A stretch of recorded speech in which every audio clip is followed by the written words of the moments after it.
Hello মা। মা শোনো, আমার ননদের হাজবেন্ড নাকি মারা গেছে, ও এখন আমার বাসায় এসে উঠেছে। হ্যাঁ মা, ওর ছেলে সহ নাকি আমার বাসায় থাকবে। মা, যেভাবে হোক ওকে এই বাসা থেকে বের করতে হবে।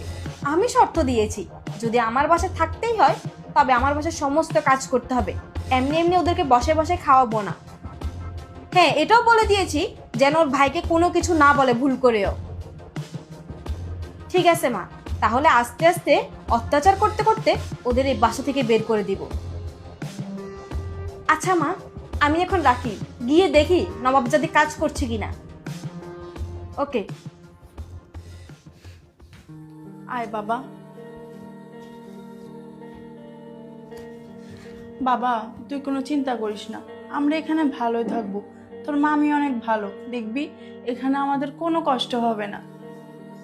মা, আমার না খুব ক্ষুধা লাগছে, সারাদিন না খেয়ে রয়েছি। আচ্ছা তুই বয়, আমি দেখি তোর জন্য কিছু। এই নবাবজাদি, কি ব্যাপার? আসতে না আসতে মা ছেলের গল্প শুরু হয়ে গিয়েছে, তাই না? জমিদারি শুরু হয়েছে। আমি যে বলেছিলাম ফ্রেশ হয়ে বাসার কাজগুলো করতে, কে করবে? আমি কাজের বউকে বিদায় করে দিয়েছি। এখন রান্না বান্না ঘর মোছা কত কাজ পড়ে আছে, এখানে দাঁড়িয়ে দাঁড়িয়ে গল্প করলে হবে?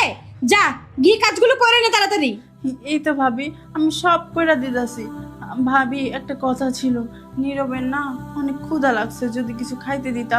কি খাবার দেব? এই আসতে না আসতে খাওন খাওন শুরু হয়ে গিয়েছে, খাবার কই থেকে আসবে? শোন, আগে মা ছেলে মিলে বাসার সমস্ত কাজ করবি, তারপর তোদের কপালে খাবার আছে, না হলে এর আগে এক গ্লাস পানিও খেতে পারবি না তোরা। শোন, একটা কথা সাপ সাপ শুনে রাখ, সকাল থেকে রাত অবধি যত কাজ আছে সব তোদের আগে করতে হবে,